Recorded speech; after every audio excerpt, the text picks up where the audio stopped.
I bought myself some silk pajamas. Like the proper Hugh Hefner ones, like the button up with the big trousers that I'm gonna like wear in front of. I'm actually wearing them right now. I was gonna say, I can see the collar. Yeah, You're welcome. I was just like, you're just like, I've always wanted a pair of those, so that's what I got myself for Christmas. And I love any hobby that I can literally sit in them and do it. As in now. Like this one. It's exactly. Perfect opportunity to wear pajamas. We don't sit here in business suits. We don't. We don't sit at boardroom tables. No, this is like proper PJ time. It is. Yeah. And we've had to usher several cats out of various rooms. I can hear mine like trying to body slam a door at the moment, and it's like, please, can you just be quiet? Every now and then, if you hear like a thud and then a really sad meow, that's my cat. That's Edie. Brilliant. One of my friends is actually fostering a dog back in Ontario, and it's this beautiful, like, I don't know what it is. She's probably many things, but my friend posts Instagram updates about this dog, Nellie, the cutest thing I've ever seen. And it's like on the hour, every hour. Oh, Nellie's discovered how these doors work, and Nellie likes head scratches. And I'm just like, please don't get rid of Nellie. Like, could you just adopt her rather than foster? Because these dog updates are what I'm living for. That is amazing. Oh, that would be so sad, though, if she does find another home for it. I know. I was like, you can't now. I've committed to these Instagram stories about this dog. I'm sorry. No.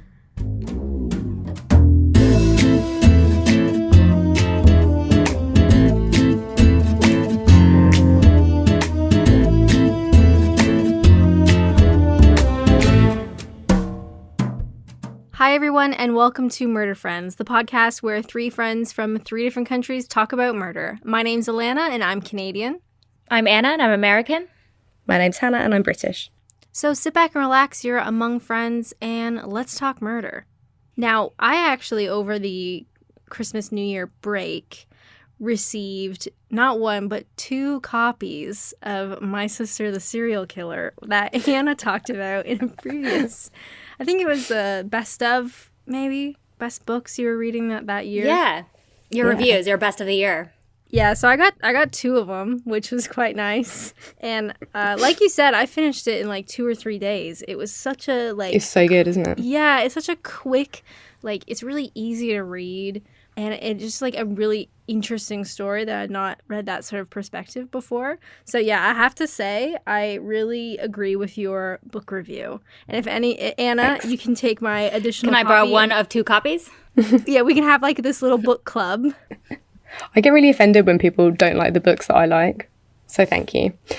But I was reading. I don't know what that's like about when people don't like the TV shows you like. So whatever. Oh, well, that must be a terrible feeling for you, Anna. No, I'm teasing. You're such a bully. I am. I'm such a bully. And because my favorite book is The Secret History by Donna Tartt, and I read some reviews on like Goodreads once, and people were just slating it, and I got so overwhelmingly angry that I just shut my laptop and I couldn't deal with it. So I'm really glad you enjoyed that book because. I feel like people can always find something wrong with everything. Do you know what I mean? Yeah, but like The Secret History, like especially that particular one is a work of goddamn art.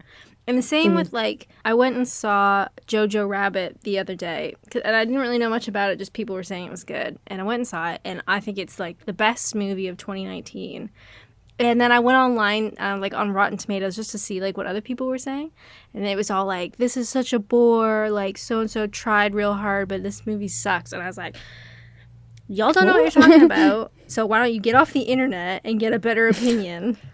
Exactly. It was like, go and watch it again. As we continue on with our review podcast. If you don't like our opinions. It's fine, as long as it's ours. But did you guys have a good break? Yeah. I mean... Wow, not all at once. No. I mean, I was healthy, at least. Poor Hannah. That must be really nice. Gets the Christmas illness. Hit me hard. It did. I was not well. Still not well, which is the best part of it. Oh, that's rough. I'm a trooper, though. I'll carry on. So, to start off our true crime news, I guess we kind of have to talk about Harvey Weinstein, We all know the name. He's now going into court, so things are finally happening. But what made me laugh so hard is the pictures of him arriving at court. So for people who don't know him, if you don't, I'm happy for you. Unfortunately, you're going to learn about him. But he has appeared at New York Supreme Court for the first day of his rape trial, which is real exciting stuff. The 67-year-old Hollywood producer is facing 5 charges, including rape and sexual assault, which he obviously denies. But now they're finally going to court. He is known as, like, I guess I'd say like a big Hollywood figure, you know, like the ultimate Hollywood producer.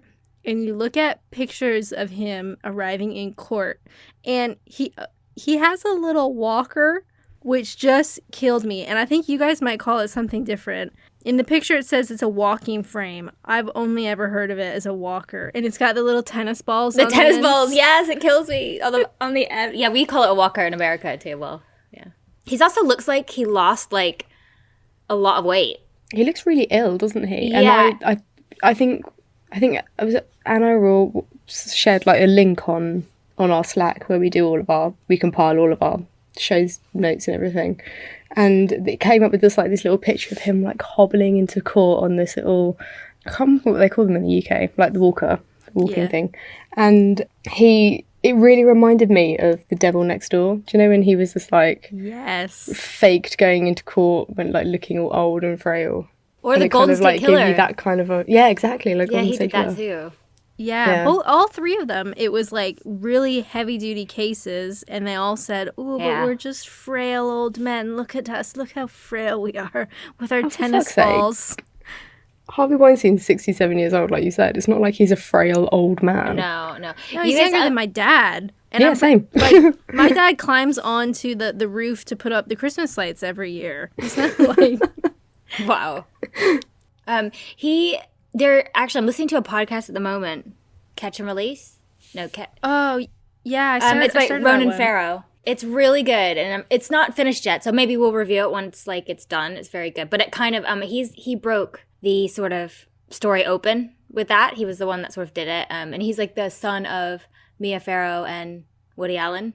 Oh shit. Yeah.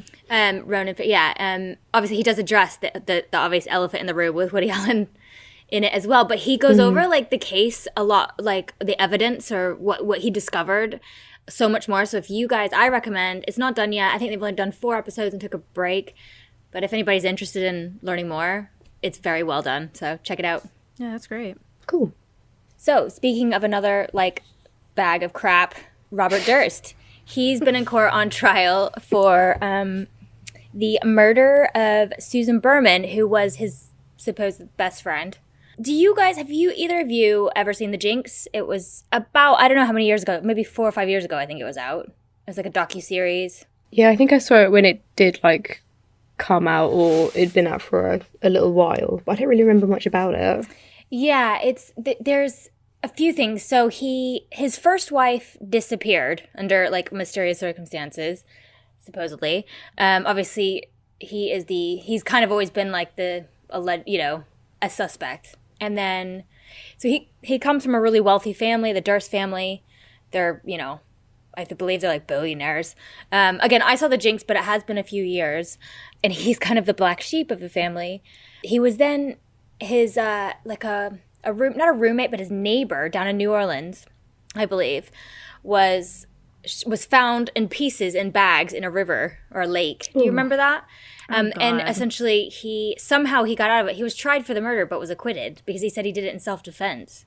But then I don't know why he chopped her body up. Then What? chopped his body up, yeah, and then threw it in the water. I'm probably missing some details here, but that's from what I can remember exactly.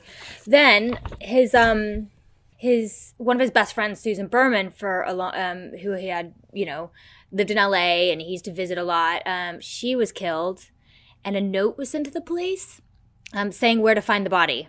And the note was always really a big thing, and they featured this in the documentary. And there were some misspellings on it that Durst commonly misspelled, like Beverly, and the word cadaver was misspelled. They called it the Cadaver Note. I believe it was that the handwriting also was so close to his handwriting. And so the police received it, and it's always been like, oh, it was obviously him, but they didn't have any evidence to sort of link him exactly to the death. And this was all featured in there. But he's on trial right now, and essentially Durst's legal team they've always repeatedly denied that Durst wrote the note and sort of fought to block handwriting experts to come in and testify. But on the 24th of December, the defense abruptly reversed course on the issue and basically said that he did write it, but he still wasn't responsible for the murder. That's interesting that they would, after saying the same message for so long, and this case has been going on, like him being involved in like alleged murders and things has been going on for so long, and then to finally change and say, actually, yeah, no, he did write the note. He's still innocent, though, we promise, but he wrote the note. I swear. Makes you think about like what the defense's team's instructions were, because it was obviously him saying, oh no, I didn't write the note. Yeah, I wrote the note. Yeah. It's so strange though. Well, it's pretty obvious it was him. I mean, I just wrote this note and I knew where to find the body, but I didn't do it. And I didn't do all those other murders that I've been connected to. Yeah, I haven't done any of those either. And essentially, the thing with the Jinx is, actually, I won't say the big spoiler at the end. There's a big thing that happens at the end, and I won't disclose that. But it's a really good, I think it's a very good series. It's HBO, produced by HBO, so those are usually pretty quality. So if you want to learn more about that, check that out. I'm sure you can probably find it like on Apple and stuff. You can rent it.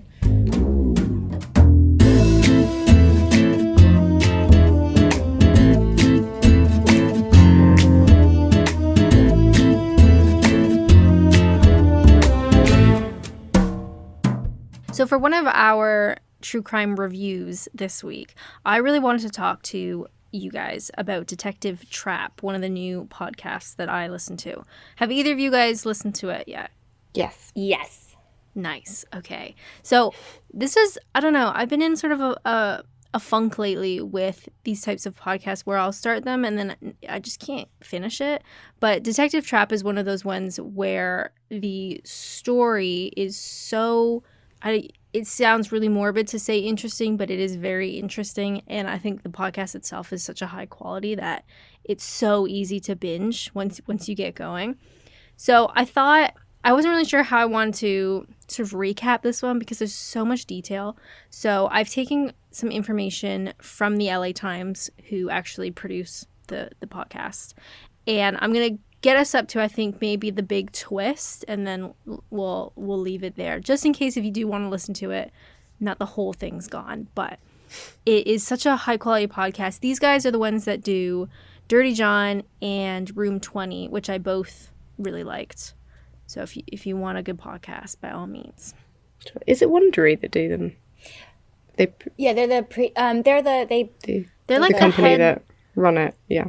Yeah, what are they, the network or whatever it's called? Podcast. Yeah, Wondery from, no, LA Times from Wondery. Something like that. Yeah.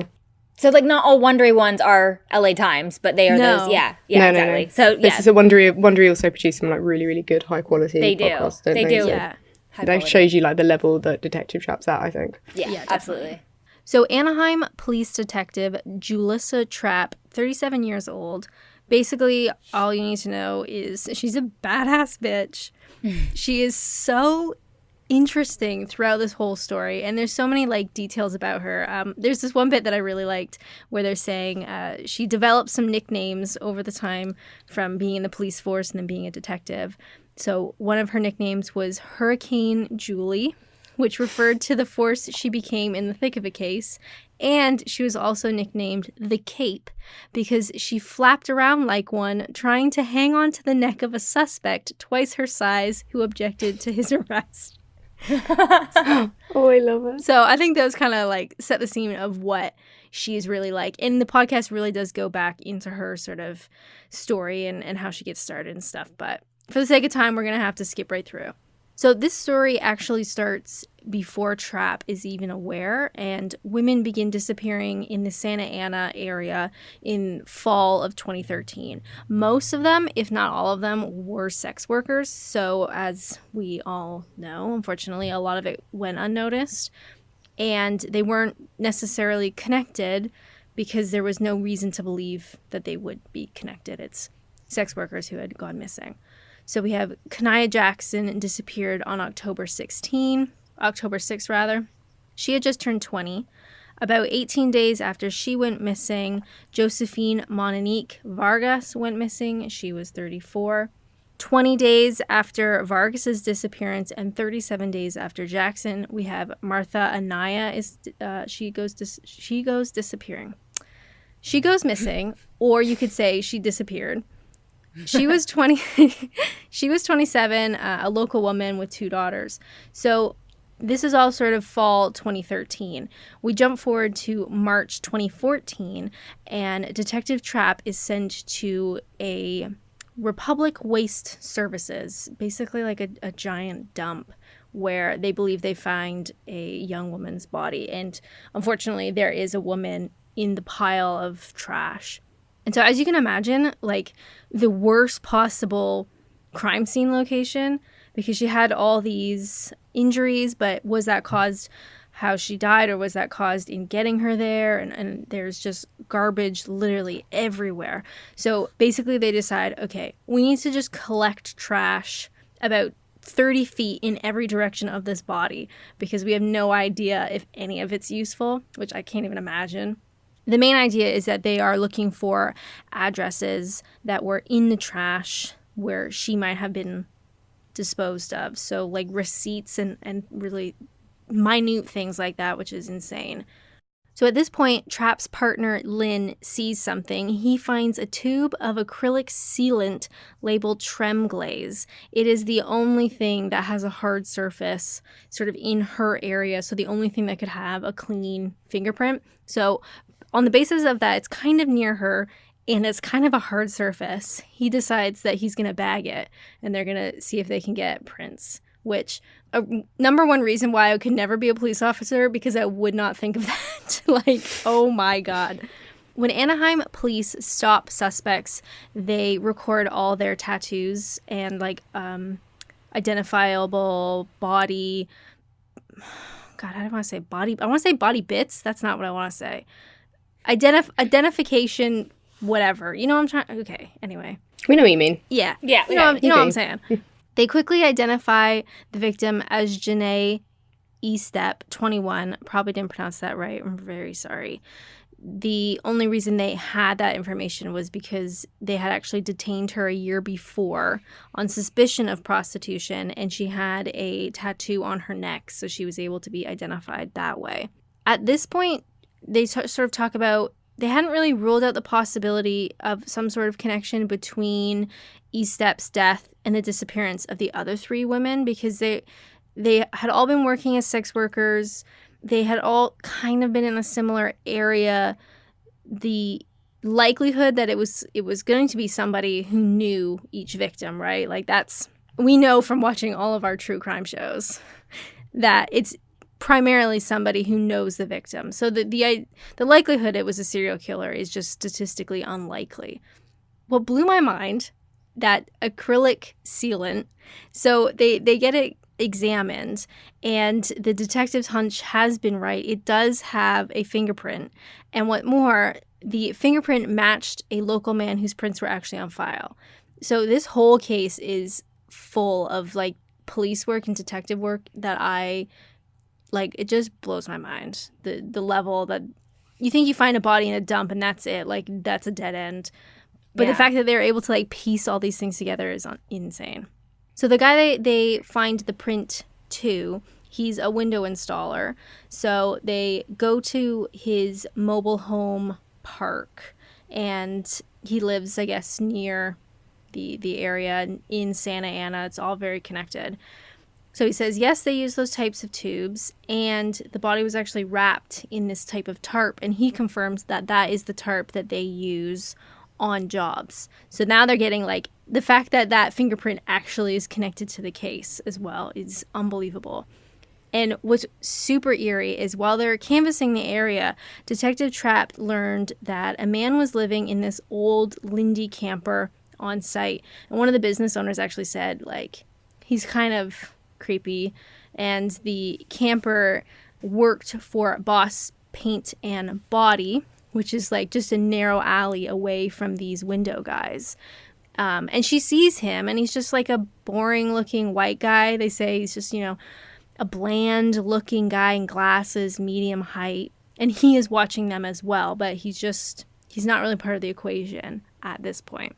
They also decide, why don't we check the court-ordered GPS ankle bracelets of parolees on sort of around this area at the time that the woman disappeared, just to see if there's any hits. So they kind of had an idea of where the body was dumped because they used that sort of tarp. So they were able to link this body to a certain location, and they run in the system to see if anybody had been around there.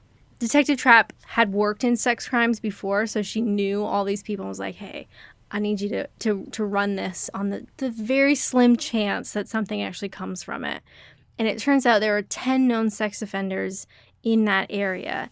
And there were another 23 in the industrial area where her body was dumped. So between where she normally worked and where she was dumped, there was a handful of people, but there's only one person at both spots, and his name was Frank Cano. So the sex crimes detectives were actually familiar with this guy because he spent a lot of time with another sex offender, Stephen Gordon. So Gordon was 45. He was an auto detailer at Boss Paint. He would have easy access to that shop's trash bin where the body was dumped. She pulls up Gordon's photo, and it's that weird white guy from the Lindy camper. And at this point in the story, it's so bonkers. And I don't want to go any further than that. But it's just the fact that they were able to piece so many little bits of information and clues together to wind up with Cano and Gordon, two sex offenders that both have GPS ankle monitors and both were in those locations of the missing people, and how Trapp and her partner piece that stuff together is just the story is bonkers. And she can really see the needles in the haystack, can't she? That's what I mean. When I was listening to it, I'm just there's no way. Yeah. She's definitely an exceptional detective. Absolutely. Yeah. She was meant to do this job. And that is the whole, I think, difference with this podcast is it was really interesting. I haven't listened to any podcast where we actually have the detective from the case walking us through it, telling us about how, got to this step from that step. It was just such an interesting perspective. And I think that is what really made it so good. And obviously we did get some later access to the tapes and stuff and people, the conversation, it was just so interesting. Yeah, because I think Anna, this was one that you recommended, and I was at the gym and I was like, all right, Anna's recommended a new podcast. I have to give it a shot. Thanks, Elena. I listened to it too, bitch. I'm kidding. I got 2 or 3 episodes into it, and then all of a sudden it clicked that I had actually watched this story before from a Dateline episode, but because there's such a focus on the detectives and the evidence collecting and stuff that Dateline usually kind of glosses over because it's not enough time. But I had actually heard the story and I just knew the basic bits of sort of how it finished. But it was so interesting to see what actually took place and how they collected the evidence and how they pieced it together. And it does talk a lot about Detective Trapp interrogates the suspects herself, and some of the audio, like you said, you can listen to, and the way she has to sort of talk to these men is just unbelievable. It is. She definitely, as well, the victims in her cases, she's she just gives her whole life to this job and to the victims, and being with and hearing her talk about having to talk to all the mothers of the victims, and just the end. It was just, I don't know, I was getting a little bit, I think it was the last episode, it's almost getting a little choked up, just how she has, how much she genuinely just cares for these people, and fights for them. Yeah, she'd put pictures of of the victims up on her desk, so they're always there, always watching, and like she can always see them, so she knows what she's working towards. I really can't imagine that like many detectives would do that. No, and she was even saying, I think she gets rosary beads for each mother. So when like she solves that case, she then gives the beads and stuff to the mother, and it's just like, oh Lord, I'm gonna cry on this treadmill. It's coming. I know. Exactly. I was doing lunges, and I was like, oh, I gotta stop. Like, oh, yeah. It was really good. It was totally a different view than I think we're used to listening to. A lot of time a lot of journalists. Obviously, we just get the journalist side of it rather than like or the narrator or whatever. Rather than the actual person. It's great. Yeah, and it was very like focused on the victims and the victims' families, and that's why it took me so long to actually recognize the case, because obviously Dateline has to glaze over that stuff, so you don't really learn about the people impacted, whereas in this podcast it really goes into the families and who they were and all that kind of stuff. So I thought it was really great. What kind of rating would you guys give it out of 5? I'd probably give it a 5. I thought it was great. I loved it. It was I don't know. Yeah, or maybe like a 4.85. I don't know. It's up there. It's very specific, wasn't it? 4.85. I don't know. It was just a really good listen. I just think anyone who's into true crime will probably find it interesting, at least. At the least, it's an interesting story. Yeah, I definitely like 4.5. It gives a really good, different perspective, because you also learn a lot about Julissa Trapp herself as well, which is really interesting. Yeah, really good. Yeah, I think I'm gonna go for the full 5. I really enjoyed it. Definitely a different perspective. You learn way more about what it takes to actually put a case like this together, and yeah, fabulous. Definitely check it out if you're interested. So the next thing that we will chat about today is the new Netflix true crime documentary, Don't Fuck with Cats: Hunting an Internet Killer. Have you guys watched it? Yes. I binged it all in one go. Sorry, I don't know who's supposed to go first. Who goes first? Just put in more of those cricket noises. I know. Can you put some more cricket noises in? We're not like being rude. We just don't think he wants to talk first. She's Canadian. I'm British. We're just really fucking polite, okay? I know. It's a polite off. Like, who's gonna talk first? A polite off. All right. I haven't watched this one. I ended up watching The Confession Killer instead, which we will probably talk at another point. But I do kind of know the story, and I'm pretty sure this is the Canadian guy. The psycho. Yes. So before I watched it, I had I saw what it was kind of loosely, who it was about. And I knew about him just, I think probably from other podcasts. Like, maybe My Favorite Murder talked about him. And also, I'm surprised I don't remember him from actually it being because it wasn't even that long ago, was it? It was only about pretty recent. It was fairly recent, all of it, to be honest.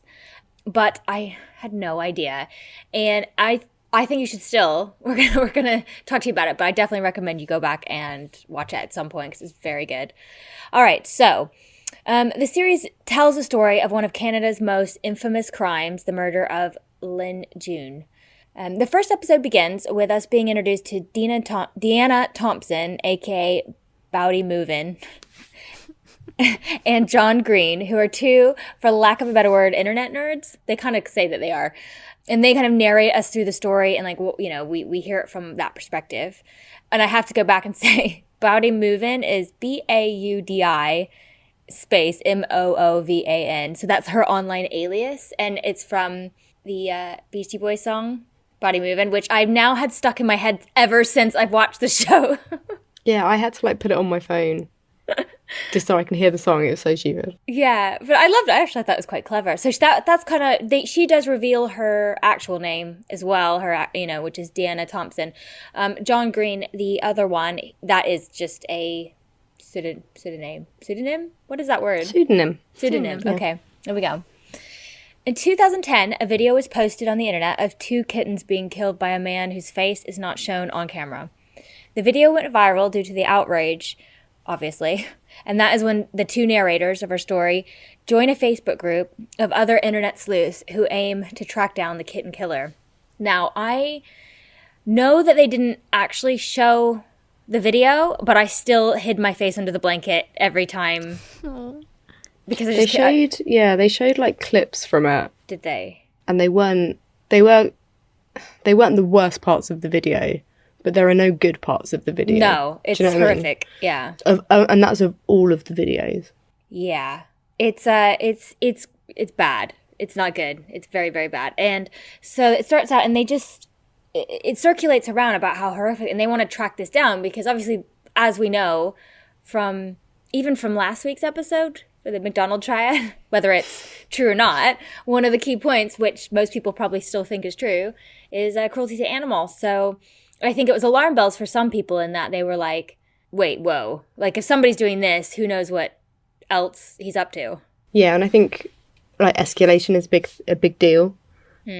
So I don't know if we can link it, like, directly to the McDonald triad, but it's still, like, alarm bells. You're right, 100%. Yeah, well, like I said, like last week, how Eliana and I both kind of thought that was, like, standard for, so everyone, you see that and you're like, whoa. Also, it's just horrible, and of course. So over the next 2 years, the pair, along with others, take apart the video bit by bit, looking for clues. During this time, though, the suspected kitten killer infiltrates the groups and starts to sort of taunt the sleuths a bit. He posts in the end, he posts 2 further videos of him harming other cats. They're pretty awful. They're really awful. Oh, and again, I would hide under, I don't really know exactly what happened in them because I just couldn't, it was just awful. And I don't believe, if you're squeamish, they don't actually show the whole video or anything. I think you can Google and someone put on something like the timestamps for the more graphic part, so you can use that to skip over. Yeah, because I know you and I, Hannah, obviously we are definite cat ladies. And crazy cat ladies. Yeah, definite crazy cat lady. 100%. It's fine. I'm proud.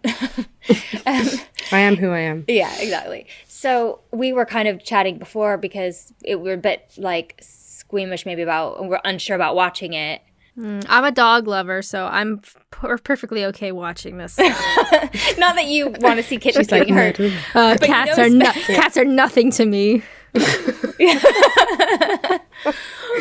Oh, it was it was hard, but obviously I'm glad that a lot of the kitten things sort of are mainly focused in the first episode, so we kind of moved past it, obviously, because his behavior escalates as they thought it would. Now, the group successfully identify the kitten killer as Luka Magnotta. Magnotta is a Canadian citizen. He spent his younger years attempting to become a model actor. He ended up working as a sex worker to make money when his acting career sort of didn't take off. And they sort of discovered that he posted hundreds of pictures and websites all over the internet about himself and started rumors about himself. And it is just really apparent that he's very like obsessed about fame, literally no matter what the cost. Now, I am skipping over a lot of like really interesting and more details, but literally just go and watch even if you're listening to our review, I'm not spoiling anything. It's still incredible what these people are able to, track down. Just stuff like they would, going back to the first video, they took stills of like the entire room and were like trying to figure out what country it was in by looking at like the still of the plug socket or the blanket that was on the bed and trying to find, because it was very and the unique. Hoover and things like that. The Hoover. And like the cigarettes. And it's like, what the fuck? It was incredible. And then just how they were able to actually like, find him. And wow, I'm impressed. And yeah, they're definitely my heroes. They track Magnotta to Toronto, where they are able to locate what they believe is his address. They report him to the police there, and an officer does a check on the address only to find that Magnotta has moved on. Now, did you notice this as well, Hannah? Did you notice that his last name was pronounced about 8 different ways throughout the whole of the film? As someone whose surname is pronounced 18 different fucking ways, I feel it. You got it. You were like, I feel my this. boss pronounces my surname incorrectly, and I don't have the heart to correct her. It's gone too far now, isn't it? It's too deep. Yeah, you're right. There were a lot of different pronunciations of his surname. How would you say it as a Canadian? I always thought it was Luka Magnotta. Yeah, that's what I thought. But like there's an eventual, which I'll get to her, but like a police detective, but she's French. She must be, she's French. Canadian? French Canadian. She pronounces it differently too. Oh, they pronounce everything wrong. Okay. Just alienate half a country. Bit like the British, but that's okay. I mean, anyway. Part of the thing was that they wanted to find out what jurisdiction, what country and everything that he was in, mainly because they want to be able to report to the authorities, because obviously the escalation factor, and when they do that, unfortunately, it ends up being a dead end, but they did see it coming. In 2012, another video is uploaded online. This time it is the brutal murder of a male who was later identified as Lin Jun, a student from China. Thompson and Green desperately try to notify the officer in Toronto, but are unsuccessful. So this gets posted online, and you don't see his face. And again, they don't show the whole video on the documentary either. So they do show. No, they show really, really small clips of that one, don't they? Yeah. Like really, really, like almost like not even a couple of seconds. No, and which is good, obviously. Yeah. So he essentially sort of tell you what is going on in the video, and that is there is a male and he's blindfolded and he's tied up, and he's on a bed, but you can see like a poster behind him, and that's kind of like they kind of show the first like frame of it, and he is then attacked. I believe then a dog is killed as well, isn't it? A puppy is then killed in the video. It's awful. I do remember kind of when this was sort of happening that people thought that video was fake. And so people were actively watching it and not realizing like, wow, I've just given myself PTSD. Like this is an actual thing that's just happened. Yeah, it's awful. I think he does eventually decapitate the victim, and then they don't show us any of these bits of the video, thank God. But it is shown of where his head is in like the bathtub, and that's how they actually are able to sort of help identify the victim at first, I think, because we do get an interview from the victim's best friend, and he was so sweet, wasn't he? I know, it was so heartbreaking. I just felt like my heart broke when he came on the screen and was like talking about who he was as a person, and I was just like it's the worst. Oh, it was awful because this was just horrific. So this is when the police come into the story, and they start to give their interviews and narrate the police investigation. Sort of, we still have the hearing from our two like internet sleuths as well, but obviously this is when it takes off for the police. Meanwhile, in Montreal, a suitcase is found behind an apartment building by a caretaker, and he sees like flies and stuff coming out of it, and so he opens it and finds a torso. Obviously, the police are called, and it's all cordoned off, and they start to gather all the evidence, like, around the scene, and that they actually find the dog, they find some clothes, and they find some ID with Magnotta's name on it. So it kind of, it's in like a separate area, but it's right around all of it. And that's sort of when they become aware of him. And then they're obviously made aware of the video. So it's all kind of like coming together. So an international manhunt is launched when they discover Magnotta has then gone on the run to Paris. So they track him to the airport. He flies to Paris. We see some police officers in Paris who are trying to find him. They're like just missing him. It's like a proper, something. It's all a big movie plot. It's all pans out. Like it could very easily just be this, a movie that you'd watch. Yeah, they liken it to Catch Me If You Can. Yeah, Catch Me If You Can. Exactly. Then he goes to Berlin, where he is eventually apprehended in an internet cafe looking at information about himself. Obviously, he's literally posted all over the whole world, like news. So international news. That's why the gentleman that works at the internet cafe, we hear from him, and he said he was just looking at some news articles about him, and he looks up and he's standing there, which is just like. Yeah, so he was quite clever too, because what he did was he set him up on purpose somewhere that he could go and see what he was looking at, because he wasn't sure. He wanted to get another look. So then he pretended to take the trash, and like he was getting trash and sweeping up, whatever, and he kind of looked up to see what he was looking at, and he was obviously looking at stuff about himself, and he kind of realized, yeah, I know this is the guy, definitely. I was like, that is good. And then he called the police, and they came and apprehended him. There's a great CCTV footage of that, isn't there? Where like all of the German guard come in. It's like, it's perfect. It's so good. So he is extradited back to Canada, and actually, I thought that was interesting. But no airlines would take him back. So they actually had to get the Canadian military to fly a plane over and bring him back, because they were like, no, he's definitely coming back to stand trial for this. Yeah, and so that's kind of that's where our story sort of ends, and they do obviously sort of let us know later on that he stands trial and is convicted and is currently in prison. But yeah, that is the basic story. I have left out quite a lot, so I recommend, even if you've listened to this, it's worth watching because it is just a very fascinating story. At the end, which I thought was great, I don't know whatever kind of mental illness Magnotta has. It's obviously, you could see he's got this like extreme narcissism.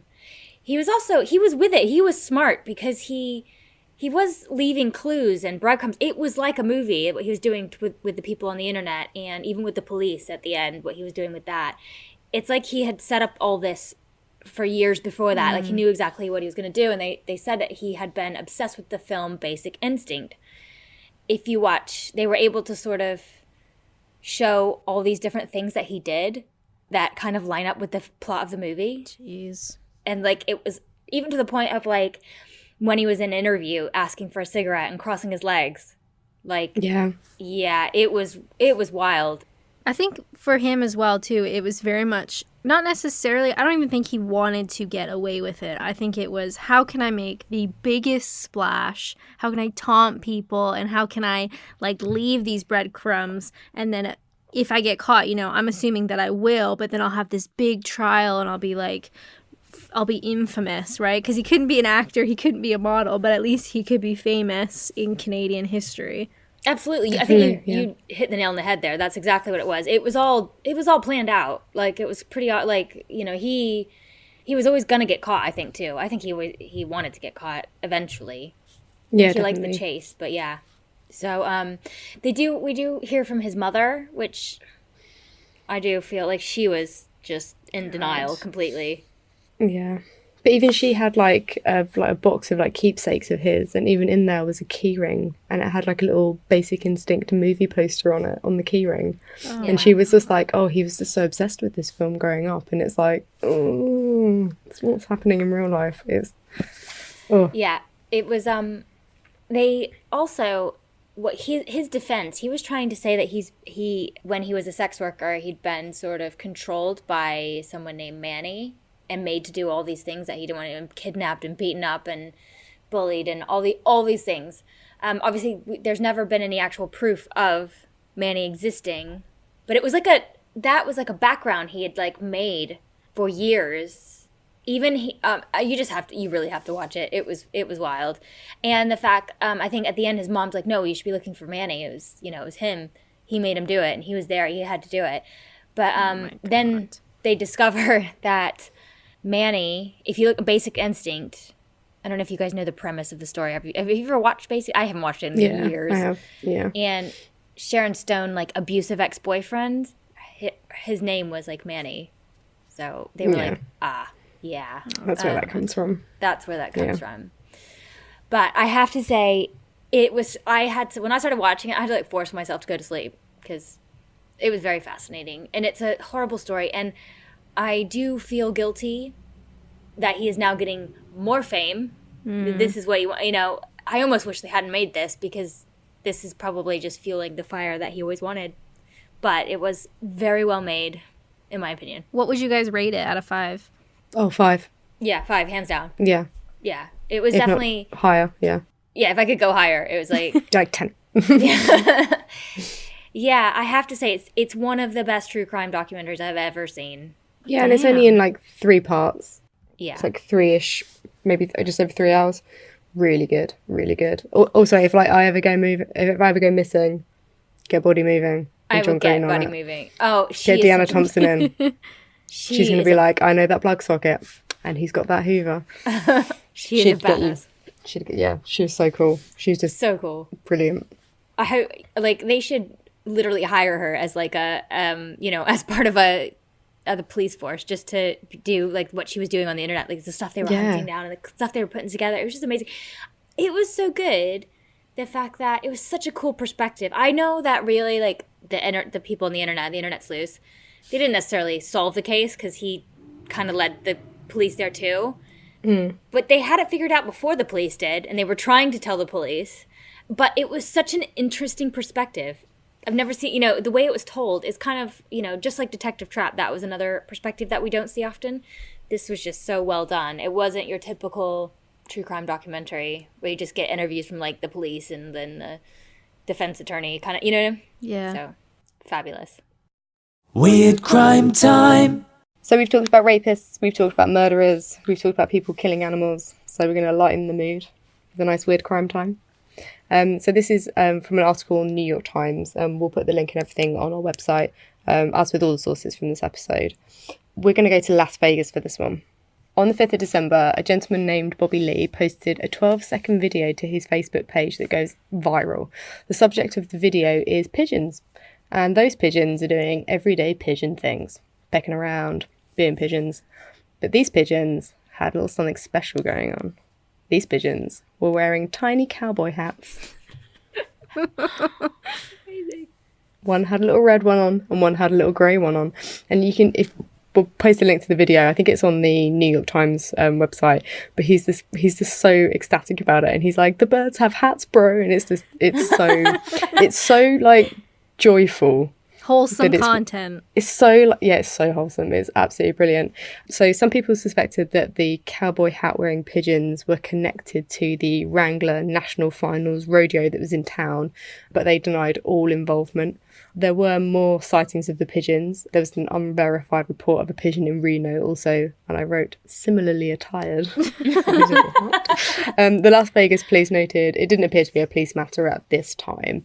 The article's actually quite long and it's actually really good. I'd suggest you go and read the whole thing, but it talks to an ornithologist, so a bird specialist, but he specifically is a pigeon specialist, and he's called Dr. Charles Walcott, and he's from Cornell University.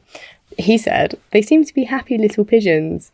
They weren't being affected by the hats in any way, as they seemed light and they weren't affecting their eyesight." So it looks like that the hats are glued on. Oh, jeez. I know. Yeah, because I was like, yeah. A bird rescue organisation in Las Vegas said that if the hats are glued on, they'd molt off in no time, leaving no lasting damage to the pigeon. But it raised just like so many questions for me. And I was thinking about this a lot. Because I was just like, who did it? Why did they do it? I mean, obviously because it's hilarious. How did they do it? Are the hats tied on or are they glued on? Because I can imagine like a little little strap underneath. That'd be really cute. Where did the tiny hats come from? Like, were the hats homemade?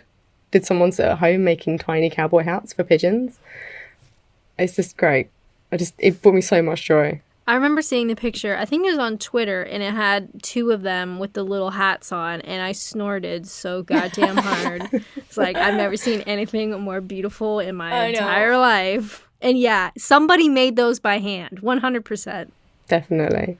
So I think that the cowboy hat is the perfect hat for a pigeon because they've got like a jaunty little walk. I was just thinking in my head, I was like your funky little dinosaur, like go for it. But it really got me thinking, what hat would you put on other birds?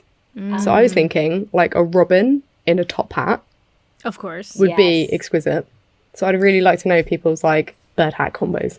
Bird hat combos. I know in Ontario we have a lot of blue jays, and while they are very pretty to look at, they are the biggest bitches. They're like really bad bullies, and they like attack other birds and stuff. So I can picture like a blue jay with a baseball hat on, but backwards, like one of those types of yeah, I feel you. Yeah. What about like I was thinking like a magpie, maybe like one of those Peaky Blinders hats. Yeah, flat cap. Like a flat cap, yeah. We have a lot of magpies where we live, and they're so noisy, and they like jump all over the roof and all over the kitchen roof, and the cats just go like insane for them.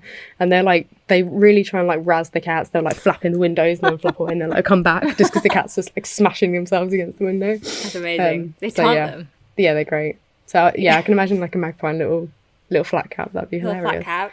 But I'd really like to hear other people. So all the listeners, tell us your bird hat combos. And what is your... Yeah. Definitely. We'll put some favourites on our Instagram or something. That'd be cool. Pigeons and cowboy hats. What more could you ask for? Exactly.